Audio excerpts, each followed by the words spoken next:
Yes করে আসসালামু আলাইকুম। আমাদের ইসলামী যে সমমন্বনা দল সহ যে আমাদের যে বরিশাল বিভাগীয় সমাবেশ সম্পর্কে একটু আপনার কাছ থেকে একটু তথ্য জানতে চাই।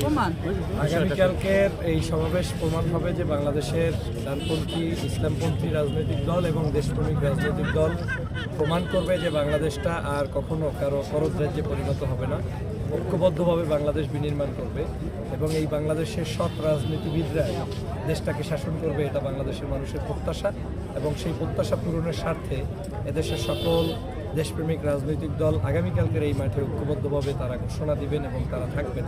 আপনারা জানেন যে বাংলাদেশ এখন আর সেই আগের সেই পচা রাজনীতির মধ্যে আমরা আর নতুন করে জনগণ সেটাকে নিয়ে যেতে চায় না। জনগণ 24-এর গণ অভ্যুত্থানের মধ্যে দিয়ে একটা নতুন বাংলাদেশ দেখতে চায় এবং সেই বাংলাদেশটায় মূলত নেতৃত্ব দিবে এই ইসলামপন্থী রাজনৈতিক দলগুলোর নেতৃত্বে দেশপ্রেমিক রাজনৈতিক দলগুলো এবং ন্যায় ও ইনসাফের একটি নতুন বাংলাদেশ গঠিত হবে।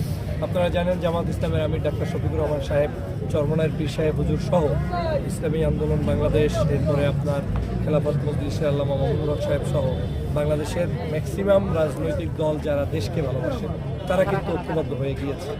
এখন আসনভিত্তিক সমঝোতার ভিত্তিতে যেভাবে যেখানে যে প্রার্থী থাকবে সেই প্রার্থীকে একবাসকে ভোট দেওয়ার মধ্য দিয়ে প্রমাণ হবে আমরা আর কারো পদলেহন করতে চাই না এবং আমরা কারো পদলেহন করে বাংলাদেশটাকে আর খারাপ পথে নিতে চাই না।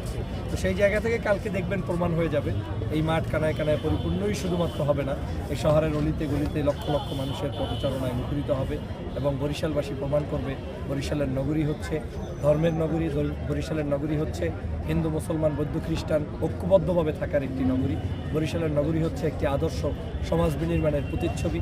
সেটাই আগামীকালকের এই সমাবেশ থেকে প্রমাণিত হবে ইনশাআল্লাহ। আগামী দিনকের যে সমাবেশে কেমন কত পরিমাণে লোকজন?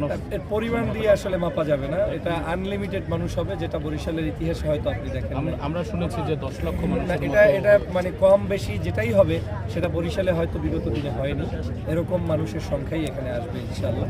এবং বরিশালের মানুষের এটা আসার অন্যতম কারণ হচ্ছে বরিশাল সবসময় প্রতিবাদী মানুষ, তারা কখনো ন্যায় ইনসাফের বিরুদ্ধে যেতে চায় না।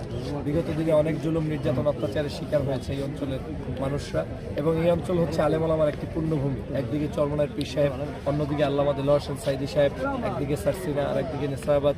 এই সব কিছুর বিবেচনায় কায়েদ সাহেব হুজুর সহ এই অঞ্চলের সকল মানুষ হচ্ছে সত্যের পক্ষের একটি মাপকাঠি।